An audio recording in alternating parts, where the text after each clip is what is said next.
महाराष्ट्र की सियासत का सबसे बड़ा सवाल बना हुआ है कि क्या सरकार सुरक्षित है, फडणवीस ठीक है, क्या जो चुनौतियां फडणवीस के सामने हैं, और इससे भी बड़ा सवाल कि क्या एनसीपी राष्ट्रवादी कांग्रेस पार्टी फिर से एक होने जा रही है। नमस्कार, मैं ललित। प्लेन क्रैश में महाराष्ट्र के डिप्टी सीएम अजित पवार के निधन की खबर से माहौल गमगीन है। विमान हादसे में अजित पवार की दुर्भाग्यपूर्ण और असामयिक मौत ने न सिर्फ बीजेपी की अगुवाई वाली राज्य सरकार में एक बड़ा शून्य पैदा कर दिया, बल्कि राष्ट्रवादी कांग्रेस पार्टी यानी एनसीपी के भविष्य पर भी सवाल खड़े कर दिए। इस स्थिति में राजनीतिक विश्लेषकों का कहना है कि अजित पवार के निधन के बाद एनसीपी एक गंभीर नेतृत्व संकट का सामना कर सकती है, क्योंकि पार्टी में कोई स्पष्ट सेकंड इन कमांड मौजूद नहीं है। पार्टी अपने सबसे लोकप्रिय नेता को खो चुकी है और ऐसे में पार्टी के अस्तित्व, उसकी दिशा और संस्थापक शरद पवार के साथ भविष्य के समीकरणों पर बहतेरे सवाल खड़े हो रहे हैं। वहीं शरद पवार का जो राज्यसभा कार्यकाल है वो इस साल अप्रैल में समाप्त हो रहा है। राजनीतिक जानकारों का मानना यह कि मुख्यमंत्री देवेंद्र फडणवीस के सामने अब सबसे बड़ी चुनौती ये होगी कि अजित पवार के साथ जुड़े 41 विधायक शरद पवार के खेमे की तरफ वापस न लौट जाएं। अजित पवार की पत्नी है सुनेत्रा पवार। इस समय वो राज्यसभा सांसद है, राजनीतिक रूप से सक्रिय भी रही हैं, लेकिन उनके पास प्रशासनिक अनुभव की कमी मानी जाती है। तो मौजूदा समय में एनसीपी के पास लोकसभा में एक सांसद सुनील तटकरे हैं, राज्यसभा में 2 सांसद प्रफुल्ल पटेल और सुनेत्रा पवार हैं। सुनेत्रा उनकी पत्नी भी हैं। हाल ही में हुए स्थानीय निकाय और नगर निकाय के चुनावों के दौरान एनसीपी संस्थापक शरद पवार सार्वजनिक मंचों से दूर रहे। उनकी बेटी और एनसीपी शरद पवार, इसकी जो कार्यकारी अध्यक्ष हैं सुप्रिया सुले, उन्होंने पार्टी के लिए प्रचार किया, लेकिन वो भी अपने चचेरे भाई अजित पवार के व्यापक व्यापी प्रचार था, उसका मुकाबला नहीं कर सकी। राज्य की राजनीति में एनसीपी, शरद पवार और अजित पवार के नेतृत्व वाली एनसीपी, इसके संभावित विलय को लेकर चर्चाएं थीं। लेकिन विमान हादसे में अजित पवार के निधन के बाद उनके गुट का भविष्य अनिश्चितता में घिर गया है। साल 2023 में अजित पवार ने जब एनसीपी पर अपना कब्जा जमाया तो शरद पवार के तमाम जो मजबूत सिपह सालार थे वो अपने साथ लेकर चले गए। अजित पवार के साथ छगन भुजबल से लेकर प्रफुल्ल पटेल, धनंजय मुंडे, अदिति तटकरे, नरहरि झिरवाल, मकरंद पाटिल, बाला साहेब पाटिल, इंद्रनील नाइक, सुनील तटकरे, दत्तात्रेय, नितिन लक्ष्मण राव जाधव, ऐसे तमाम दिग्गज उन्होंने शरद पवार का साथ छोड़ दिया। अजित पवार के बाद एनसीपी में नंबर 2 की हैसियत प्रफुल्ल पटेल रखते हैं, लेकिन छगन भुजबल की अपनी सियासी पकड़ है और इसी का नतीजा है कि उन्हें बाद में महाराष्ट्र सरकार में शामिल करना पड़ा। अब अजित पवार के निधन के बाद प्रफुल्ल पटेल एनसीपी के सियासी वारिस होंगे, इस पर थोड़ा संदेह जताया जा रहा है जानकारों की तरफ से। प्रफुल्ल पटेल बड़े नेता जरूर हैं, लेकिन महाराष्ट्र की राजनीति में जमीनी नेता के तौर पर उनकी पहचान कभी नहीं रही। शुरू से ही उनकी जो इमेज है व्हाइट कॉलर और एसी रूम वाली पॉलिटिक्स की रही है। इसके चलते एनसीपी के नेताओं का उनके पीछे लामबंद होना कठिन नजर आता है जानकारों को। छगन भुजबल से लेकर सुनील तटकरे किसी भी सूरत में प्रफुल्ल पटेल को अपना नेता माने, इस पर संशय है। पार्थ पवार या सुनेत्रा पवार सियासी वारिस होंगी। अजीत पवार के निधन के बाद सवाल यही कि अब क्या होगा। यह बात सिर्फ एनसीपी की नहीं है, बल्कि उनके राजनीतिक वारिस को लेकर भी है। अजित पवार की पत्नी सुनेत्रा फिलहाल राज्यसभा सांसद है, लेकिन राजनीति में आए उन्हें चंद दिन हुए हैं। हालांकि अजित पवार ने उन्हें 2024 के लोकसभा चुनाव में वो लेकर आए थे। पहले लोकसभा का चुनाव लड़ाया जो वो सुप्रिया सुले से हार गई थी।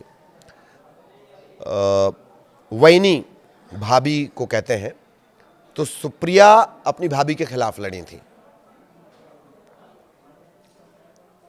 ननंद भौजाई सुप्रिया सुले से वो हार गई थी। इसके बाद अजित पवार ने उन्हें राज्यसभा भेज दिया।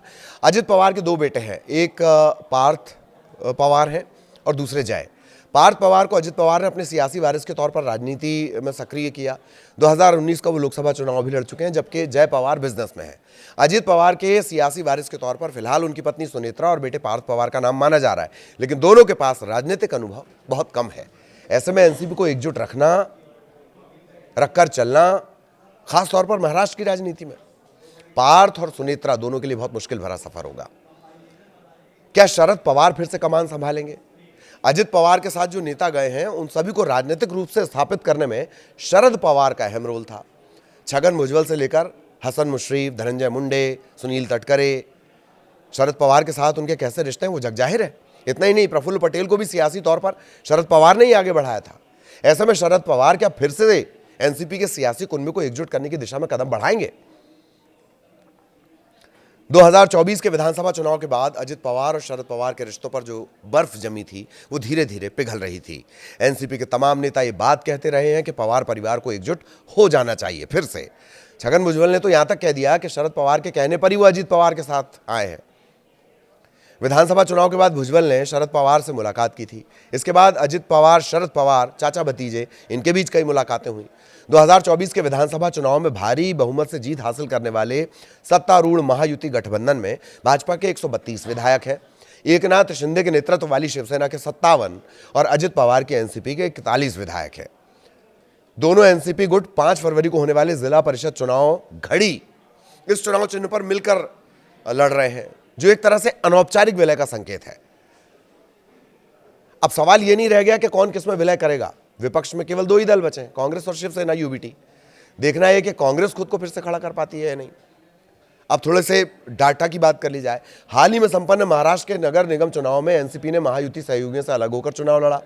29 नगर निगम में से कुल 167 सीटें जीती। हालांकि पार्टी को अपने गढ़ पुणे और पिंपरी चिंचवड़ में भाजपा से करारी हार का सामना करना पड़ा। जहां शरद पवार की जो एनसीपी है, एनसीपी शरद पवार, इसके साथ गठबंधन किया था। एनसीपी शरद पवार पूरे राज्य में सिर्फ 36 सीट जीत पाई। 165 सदस्यीय पुणे नगर निगम में एनसीपी को केवल 27 सीट मिली और एनसीपी शरद पवार को 3 सीटें, जबकि भाजपा ने 119 सीटों पर कब्जा किया। 102 सदस्यीय पिंपरी चिंचवड़ नगर निगम में अजीत पवार की पार्टी को 37 और शरद पवार गुट को एक भी सीट नहीं मिली है। भाजपा ने 84 सीट हासिल की। पिछले महीने 246 नगर परिषद और 42 नगर पंचायतों के चुनाव में कुल 6,851 सीटों में से एनसीपी ने 966 और एनसीपी शरद पवार ने 256 सीटें जीती। अजित पवार के रहते हुए भले ही एनसीपी के नेता उनके साथ रहे, लेकिन अब जब वो नहीं है तो फिर से शरद पवार क्या एनसीपी की कमान अपने हाथ में लेंगे? सियासत के शरद पवार माहिर खिलाड़ी हैं। अपने दुश्मन को भी दोस्त बनाने की कला उनसे बेहतर कोई नहीं जानता। अजित पवार के निधन के बाद एनसीपी के तमाम नेताओं को अपने साथ लेने का दांव वो चल सकते हैं। एनसीपी के नेता भी समझते हैं कि उनका सियासी भविष्य किसके हाथ में सुरक्षित हो सकता है। शरद पवार के कंधों पर अब सिर्फ परिवार को एकजुट रखने की जिम्मेदारी नहीं है, बल्कि एनसीपी को भी एकजुट रखने की जिम्मेदारी आ गई है। यही वजह है कि शरद पवार से लेकर सुप्रिया सुले और रोहित पवार तक अजित पवार के निधन के बाद परिवार के साथ पूरी तरह खड़े हैं। अब ये देखना है कि एनसीपी की कमान कौन संभालता है, और जब ये तय हो जाएगा कि एनसीपी की कमान कौन संभालता है, तब देवेंद्र फडणवीस की स्थिति क्लियर होगी। क्योंकि अजित पवार की जो मौजूदगी है, उनके जो 40 के आसपास जो विधायक हैं, वो सत्ता में महत्वपूर्ण भागीदारी निभाते हैं। क्या वो तब भी सरकार का हिस्सा रहेंगे, या शरद पवार अगर जिम्मेदारी ले लेते हैं तो क्या महाराष्ट्र की सरकार उसी तरह चलती रहेगी स्मूथली? ये तमाम बड़े सवाल हैं जिनके जवाब भविष्य के गर्भ में है। लेकिन इतना तय है कि अजित पवार जैसा कद्दावर लीडर महाराष्ट्र की राजनीति को बारामती और मराठा राजनीति का जो दिग्गज जिन्हें कहा जाता है अजीत दादा, उनकी जगह उस शून्य को कोई नहीं भर सकता। और उस शून्य के बाद सबसे बड़ा सवाल यही कि एनसीपी अब कौन संभालेगा। नमस्कार।